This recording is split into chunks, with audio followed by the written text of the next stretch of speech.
I wanted to talk about this matter here on my YouTube channel because I just actually just wrote an article about this, published it a few hours ago on my Substack page. But since I brought up the matter here, I sort of teased the matter here when I talked in an earlier video about this new miniseries on Netflix, this political thriller miniseries entitled 0 Day, which, again, I spent a lot of time talking about how it's vastly inferior to the real 0 Day, the movie from 2003, which I encourage everyone to check out.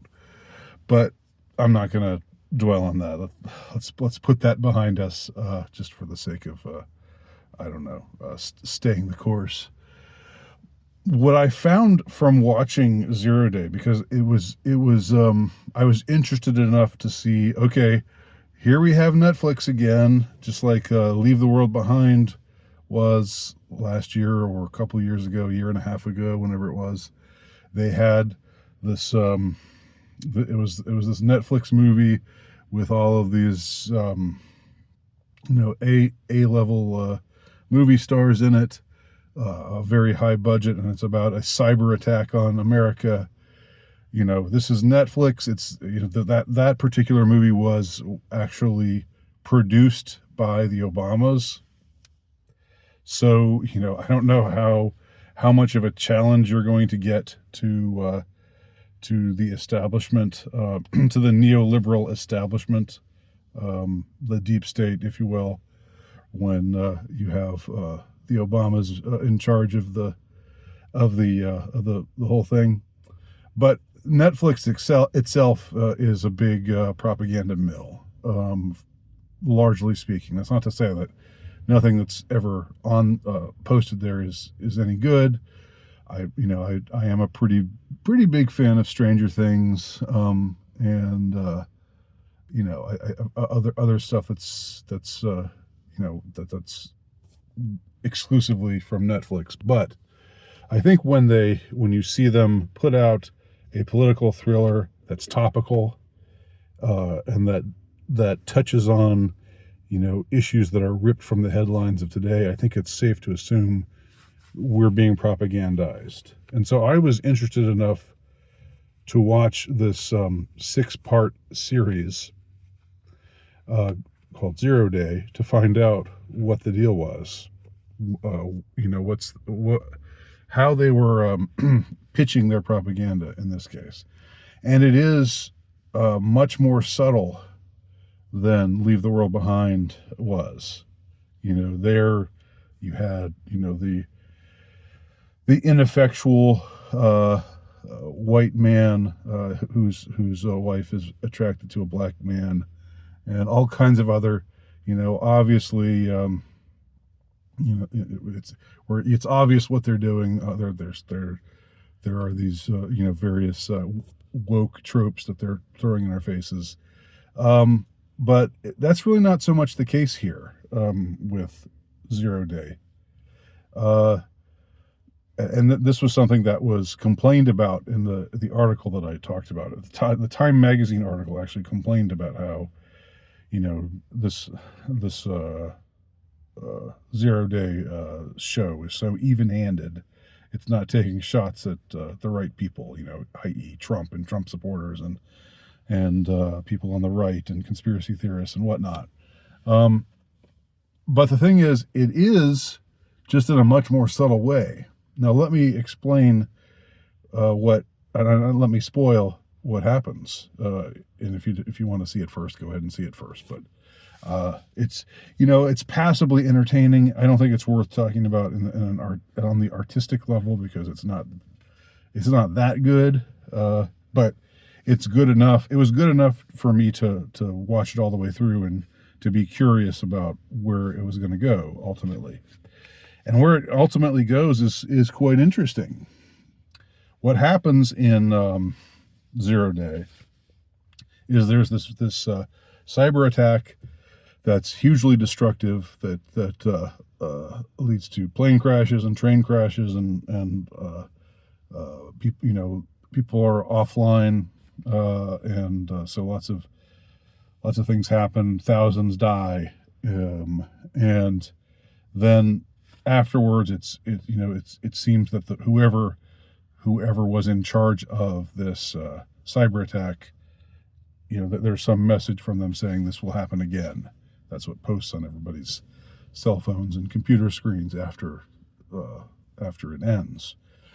So we're given to understand they still have the ability to hit us again. So this task force is put together. I'm not going to dwell too much on the intricacies of the plot, but Robert De Niro plays an ex-president who supposedly had a lot of who was the last president who was able to not be overtly partisan, or to get lots of support from both sides, both the right and the left. So they put him in charge of this task force to find out who did this, who was behind this cyber attack.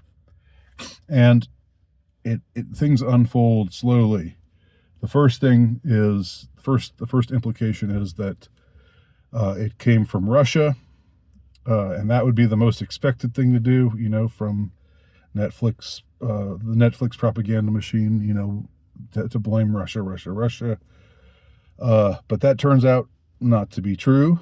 And then it's a domestic terror group, which is affiliated with this Alex Jones-like, conspiracy theorist personality. The thing is, when they do that, when they have them be the supposed culprits, the guy is said to be left-leaning, and the group is said to be left-leaning and more interested in class warfare. So it's like the movie the show is taking special, like a lot of steps to soft pedal things and not to trigger certain people, to be even-handed, not to sound like it's just coming out against the people that that the Netflix people all hate, but they're playing it a little bit more cleverly here, by taking this supposedly even-handed approach and not taking blatant shots, not naming the political parties, not telling us who's in what party and who's in what other party, not really dwelling on partisan issues that much, if at all.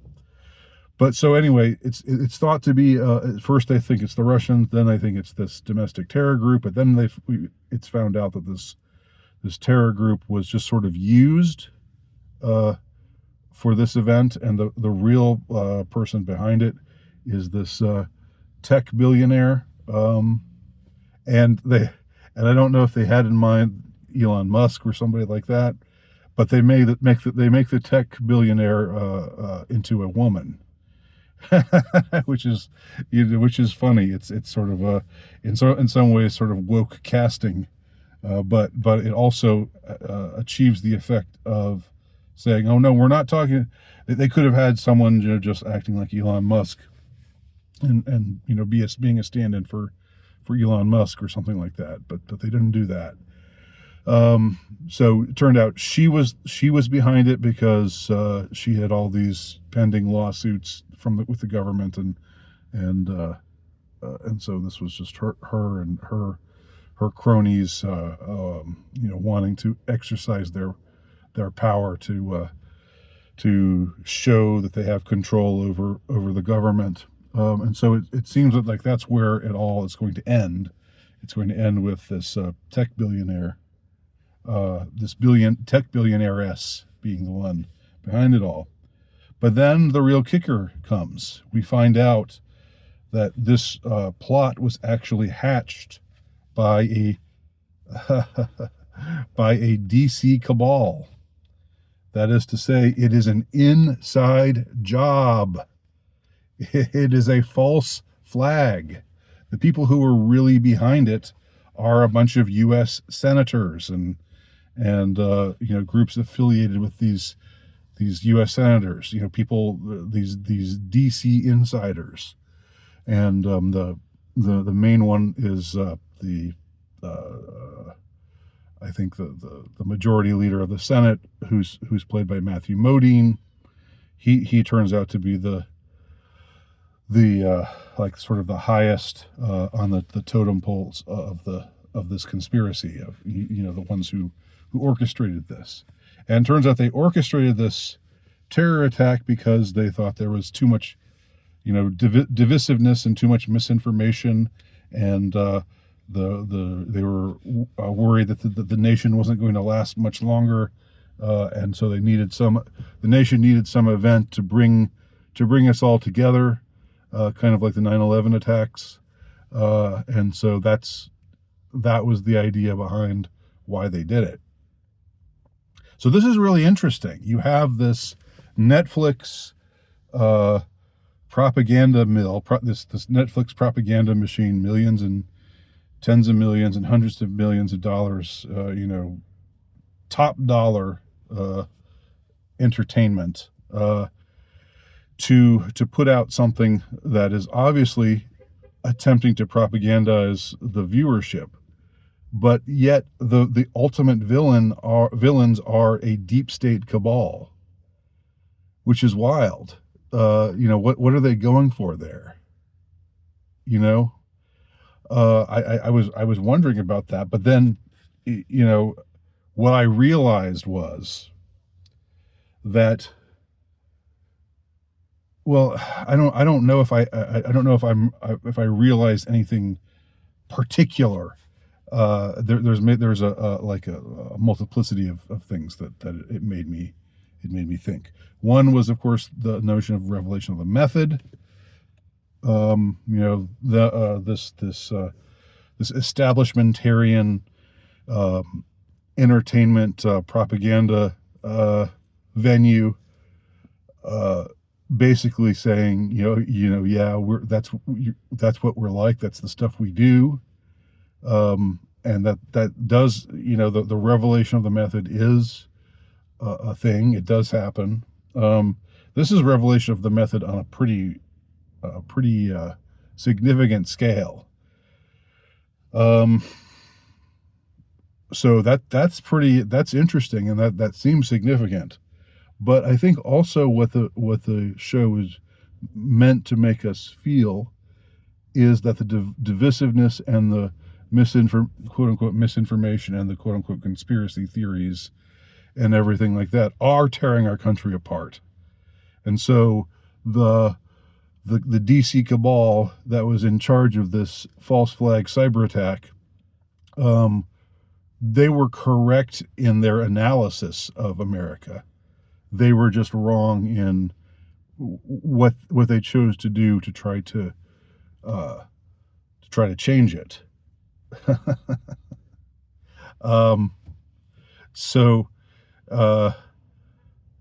So it's clever. It's clever because it seems like they're being honest. It seems like they're saying, yeah, after years and years, after decades, since 9/11 and then earlier than that, since JFK or whatever, just years and years and years of the establishment people just saying, you conspiracy theorists are just crackpots. You're idiots. Your government would never do that. You're foolish and idiotic, and you're dangerous, and you're spreading harmful misinformation by making people think that your government would do things like that. The official story of 9/11 is the truth. And that's that. It was 19 Arab hijackers, and that's that. But now,